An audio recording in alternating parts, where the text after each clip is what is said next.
Hello. So last week, it is Sunday, September 24th, and last week I read 9 books, 7 of which I have here, 2 of which were either a Kindle book or one that I had read for school and is like a book that was not mine. So 7 of them are off the book wall, is what we're saying here. So let's just get into that. First up, I read Petals on the Wind by V.C. Andrews. This is the sequel to Flowers in the Attic, and it is one of the very few books with the V.C. Andrews name slapped on the front that she actually wrote. And Flowers in the Attic, if you are not aware, or if you were not a young girl in the 90s or did not have a mother who was a young girl in the 80s or 90s, is the story of these 4 siblings who live this perfect life, but when their father is killed, their mother is like, well, we're gonna have to go live with my parents. Unfortunately, I don't get along with them very well, and my father doesn't know you guys exist, so you're gonna have to just hide from him for a couple of days, and a couple of days turns into like 3 years, and there's incest, and a kid dies, and there's arsenic donuts, and there's a lot going on. Petals on the Wind takes place after Flowers in the Attic with the surviving children, and it is like Kathy, the main character, is an absolute mess, and it is so hilarious. It's like all of the drama in the most intense way. Like, she is sleeping with every man she meets. Her brother is one of them. Like this doctor that takes them in, this dancer, her mom's new husband. Like, there's so much happening, and she's just in it all for the sake of revenge, and it is just stunning. Like, sometimes I forget how good the actual books by Andrews are, because you read all the books that her ghostwriters wrote, and they're just like, they're melodramatic and weird, and you want out, Jelly Jam? And they're melodramatic and they're weird and they're not very well written, but this woman could write. I gave it 5 out of 5 stars. It was amazing. After that, I reread I read this when I was a kid, Because of Winn-Dixie, because one of my groups of 5th graders is reading Because of Winn-Dixie. They actually finished it, so I had to finish it. Because of Winn-Dixie is, if you were not a young child growing up in the 2000s, the story of this girl who, her dad's a preacher and her mom left them when she was young, and they moved to this place, and she ends up finding this dog in this grocery store, and it's about, accepting people and learning that everybody has stuff that, that makes them sad. And it's a good book. It's a fantastic novel, especially for kids of that age group. After that, I read the 3rd or 4th volume of My Hero Academia. Have I read volumes 1 through 33? I have not. I have watched the first episode of the anime, so I had a basic understanding of the premise. So it wasn't bad. I can definitely see why this is so wildly popular as it is right now. It is about this world where everybody has these certain like superpowers, almost. I believe they call them quirks. And it's interesting. And the main character does not have one. It's okay. It's decent. I'm interested in continuing on with the anime. I'm not interested in starting this over from the beginning. This is what the art style looks like. It's very typical shonen stuff. Give it 3.75 out of 5 stars, which is, for a series where I jumped in at volume 34, not bad. After that, I read another volume of manga. This is one from a series that I started with volume 1. I'm intending on continuing. And that is I Think I Turned My Childhood Friend into a Girl by Azusa Banjo, which is about this guy who he's been friends with this other guy for years. They're childhood friends, and our main guy he's a little bit more popular. The childhood friend is he's kind of caustic. He has hair in his face all the time. He's just playing video games. He's that kind of guy. And our main character is your kind of prototypical, more social kind of person. But he does have a very big liking for like makeup and cosmetics and stuff like that. And one day he finally convinces his other friend to let him like make up his face and make him like just practice on him. And the caustic friend turns out that he is very, very pretty, and he starts dressing like a girl and stuff like that. And it's very vague whether he actually feels like this is who he is, like in his gender identity, or if he's just doing this because he's got a crush on the main guy. If you look at the reviews on Goodreads, a lot of people are really mad about this. And I as somebody who gender doesn't matter to me all that much, I don't know that there's this great big issue with it. I don't know, all of people getting mad about it really gives me flashbacks to my Danganronpa days in like 2014, 2013, when people were just so pissed about Chihiro. I don't know, that's the vibe this gives me. I enjoyed it. I thought it had some interesting things to say, and obviously, like, yeah, changing yourself because you want somebody to like you is not the way to go, but this is only the first volume, you know, like, I don't know, I give it 4.5 out of 5 stars. I do intend to continue on because I like the characters and I like the concept. It's fun. After that, I read this is like a book of poetry on Kindle. It's Of Light and Dark by Timothy Snow. These poems were not that well written. If you look at the synopsis, the author says that he wrote these poems when he was in like middle and high school and like early college, and I'm like, you can kind of tell. I don't think it was the worst thing I've ever read, but I do also think that, like, not every poem needs to rhyme, and maybe he should like take some kind of poetry writing class is my thought. Yeah, I think 1.5 out of 5 stars. Like, it wasn't the worst thing I've ever read, like I've said, but it, you know, wasn't super great. After that, I reread the 5th Harry Potter book, Harry Potter and the Order of the Phoenix by J.K. Rowling. This is in my beautiful Slytherin editions. I own them all now. Very happy about it. Disclaimer, yes, I know, yes, I'm aware, yes, this is my childhood.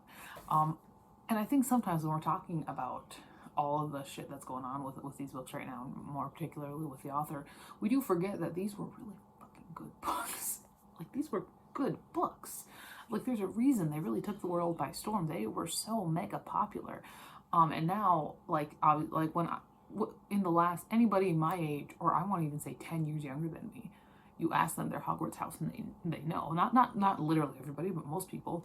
But if you are somehow unaware, this is a children's fantasy series following this boy who has grown up with his aunt and his uncle and his cousin, and they treat him terribly. And he thinks that his parents died in a car accident, and he's just not having a great time. He's got a terrible life, and then he learns that he's a wizard. And he defeated this whole Dark Lord, stuff like that. This is the 5th book. It historically has been my favorite book in the series. Like, when I was growing up, it was my favorite book. I think just because it was the longest, and I've always really liked long books. But rereading it, I think I really enjoy it. I really like it. And reading it now as an educator, because I've this is my 4th year teaching. I taught 3 years in high school. Now I'm tackling elementary. Don't know if I'm going to do another year in elementary because these kids are crazy. But this book, especially as an educator, all the like educational decrees and all this stuff, it, especially in like today's climate, it is actually really interesting. Yeah, no, definitely this is a good one. I give it 5 out of 5 stars. Then I read a Richard Lehman book, super fun, love Richard Lehman. I read Beware.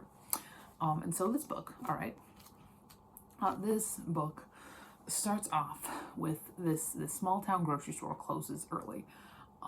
And everybody's kind of weird, like, what's going on? There's an invisible guy in the grocery store, and then he rapes a girl, and there's a cult, and there's a lot going on. It's very hard to synopsize this book because there's so much going on, and it's all just all over the place. It's hilarious. It's so hilarious. I don't think it's one of my favorite Lehman books. It's not terrible by any means. I enjoyed it. I enjoyed my time reading it, but it's really short. And I really do think that Lehman is at his best when he's allowed to spread out and kind of give us all sorts of stuff. I gave 4 out of 5 stars, though. It wasn't bad. I liked... I had fun with some of the characters. I don't know about the cult. I feel like this cult he should have been able to expand a little bit more on because he really wasn't. 4 out of 5 stars. Then I reread a manga that I had read when I was in high school from an anime that I watched the entirety of when I was in high school. I only read the first 2 volumes of the manga, so now when I continue on, it'll be new stuff in the manga. At least I'll know the story, but I won't know how it comes through on page. That's the 2nd volume of Durarara, created by Ryukyo Narita, but then there's all sorts of other stuff in here. This is a complex series. Let's talk about it. This is a series about this boy who is moving to, he's going to high school, where is he going to high school in Ikebukuro, because like a childhood friend goes there, he decides, like, I'm going to move there, I'm going to go to high school, it's going to be great. There are these street gangs, there's some supernatural stuff, there's a lot going on. It's really hard to describe the plot of this series. It's so good, though. It's so fun. I really like the art style. This is also a childhood thing, so, like, not childhood, but, like, teenage thing. So, like, there's an element of nostalgia here. I think it's really good, though. I really do enjoy it, and I'm really excited to continue on, and also to rewatch the anime, because I did recently. I haven't done my DVD haul yet, but get the anime on DVD. I'll give it 5 out of 5 stars. And then the last book I read last week was Them by Mike Watson. So Mike Watson is a booktuber. I really enjoy his videos, but this is an extreme horror novella, and it's definitely very extreme. There are 2 chapters that are definitely very like extended sexual assault torture sequences. My problem with this book was not the content. I read a lot of extreme horror, not a lot, but I read a good amount of extreme horror, mostly just Richard Lehman over and over and over again. But I read an amount of extreme horror, and I've read the Marquis de Sade. I've read 2 of the Marquis de Sade's books. I intend to read more. Like, it's not the content that bothers me with this book. What bothers me about this book is that it's so clinical. It is so goddamn clinical. Like, everything, when they're talking about like the torture and the like just the body disfigurement, it's so clinical. We're using like scientific terms here, and even when we're not doing that, the actual prose itself just seems so detached. And like I know, like, sure, like it's definitely difficult to write this kind of stuff, but if you have to detach yourself that much for it, maybe you don't need to be writing it.